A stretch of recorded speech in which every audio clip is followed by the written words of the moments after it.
Progressive is one of the most iconic brands when it comes to commercials. From the beginning with Flo and the Endless White Void, to a talking insurance box, to a half-man, half-motorcycle, to Dr. Rick, the guy that prevents you from becoming your parents. Progressive has created a universe with their commercials, and it was probably on accident. Long before the days of Flo and the limitless White Void store, there wasn't actually much. Except for E.T. I'm confused as to why E.T. is there to sell insurance.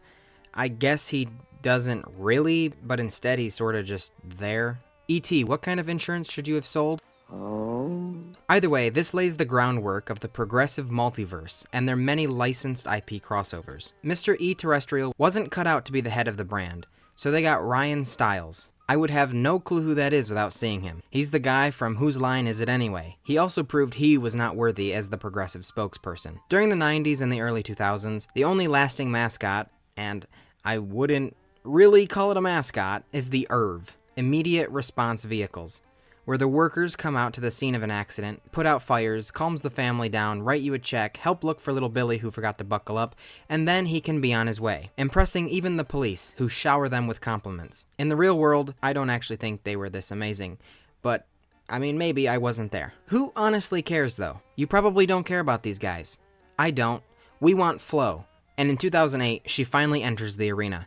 With Flo, there is also the insurance store. This insurance store deserves its own video. A boundless white abyss. Why is it so white? Oh.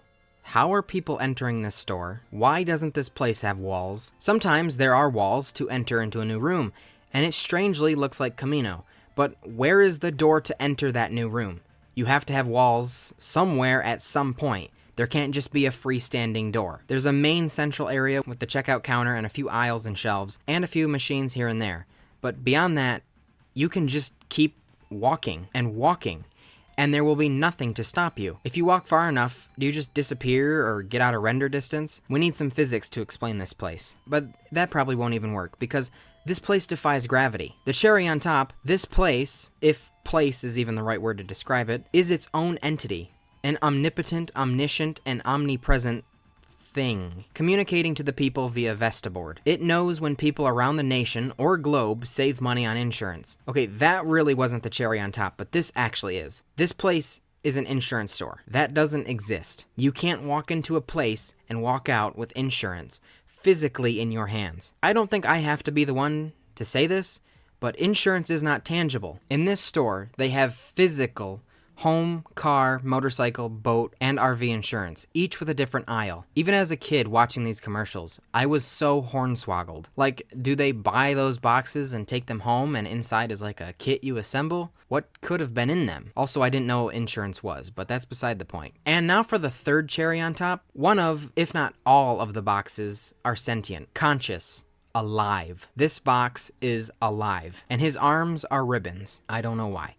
This is by far the most unique mascot that has ever graced the screen. I may be getting ahead of myself. Rewind back to Flo a little. She has had interest in insurance ever since her early days of being elected as class president, and is unknown when she actually began her career at Progressive. But the earliest possible time was 1983, where her and Jamie were employees, and they've been going strong ever since. However, Flo is a Nepo baby, and one of her ancestors, likely mother or grandmother, worked for Progressive in the 50s, in the so-called good old days. Flo Sr. was a Progressive in that she worked for Progressive, and so her position in the company gave Flo an opportunity to join. Speaking of her family, she has one.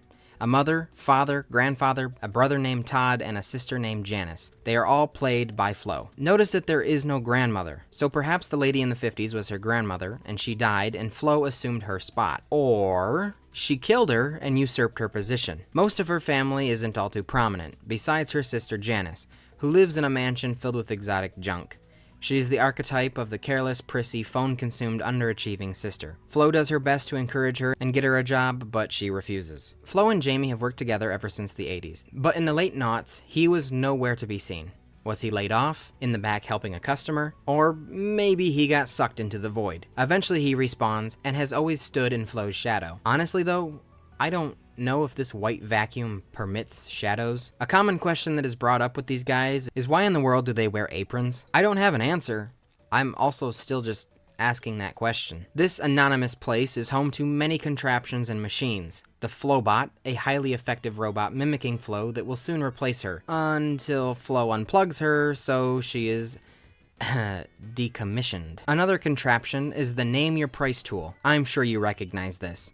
Using this, the customer could name their price for the insurance, and the Progressive team will give them a price range. This is what Flo and the workers push most commonly. It's not just a wacky marketing tool, it's one step in a giant master plan with a massive Name Your Price tool to give the world the pricing they deserve. And Flo enlists 3 minions to help. This does imply her plan is villainous in nature, but it makes sense, I guess, when you have Sonic running up and down the store for no reason whatsoever. I guess that could make someone a little evil. Flo also encounters Kool-Aid Man when she's checking out a house, so that's actually really weird. I'm pretty sure it's rather uncommon for companies to get their mascots together and collab their characters, especially when this doesn't really benefit Kool-Aid, but I guess it sort of creates a mascot cinematic universe. The Progressive crew also teams up with the Ghostbusters, Beetlejuice, Addams Family, and Barbie. I think it's easier to push these aside and call them non-canon promotions because I don't really want to explain how they ended up in Barbie Land. They also have some sort of partnership with some of the members of NSYNC. Do not worry.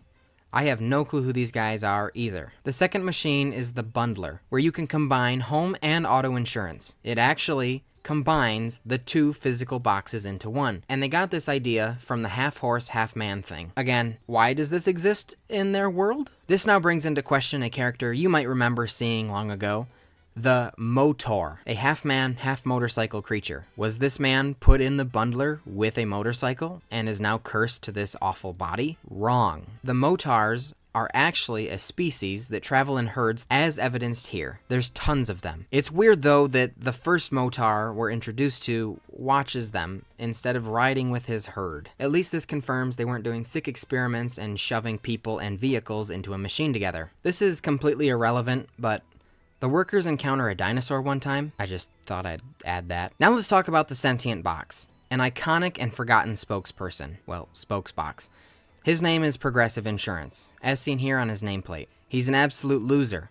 He acts like a washed-up celebrity, but never had any celebrity status to begin with. I don't know where a box, especially one that looks more like a ream of paper, gets such an air about him. He is completely failing in life, but I'd like to know what did he actually do in the first place. Either way, he tries to advertise around various places, and he certainly isn't selling out stadiums, but instead a classroom with a bunch of kids. They don't care about the insurance, but they sure do ask a lot of questions. Like, what's down there? You know? As you can see, there's nothing, so poor Box is a eunuch. Perhaps he wasn't always one though, as there is a mentioned instance where he embarrassingly got caught stuck in a laminating machine. I'll let you decide what you think that means. He tries his hand at singing, but that doesn't get him far either.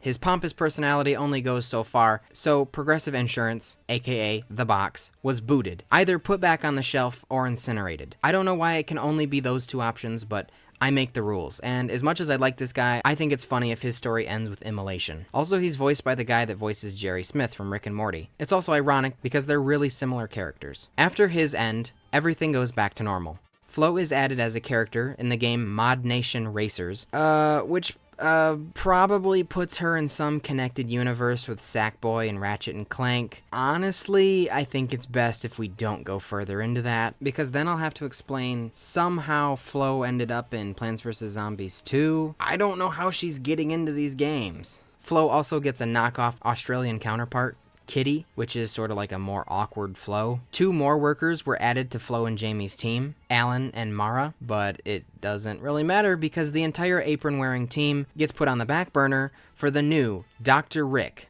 and some pigeons. Dr. Rick, influential author of Dr. Rick Will See You Now, a guide to unbecoming your parents. He teaches new homeowners how to not behaviorally age, as far as texting, home decor, and other activities. He has now inundated Progressive, and Flo isn't seen much anymore. There are also 2 pigeons, one voiced by Bob the Burger himself, and they're just dumb pigeons. It'd be funny if one day they just swoop in and eat the Geico gecko. The pigeons don't do much, but it does give us a nice little microcosm of how Progressive affects even the animals' lives.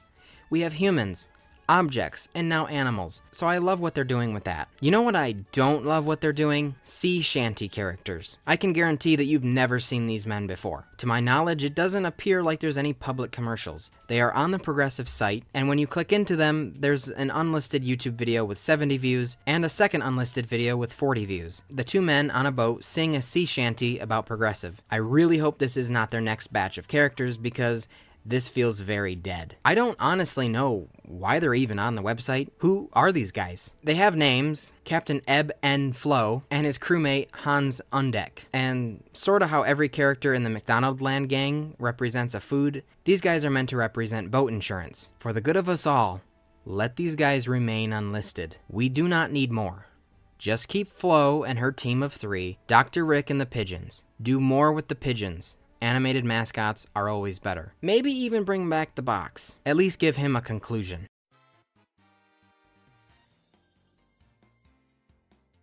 As you all know by now, I have been in pursuit of a new vice president after a certain bunny who shall not be named did certain things.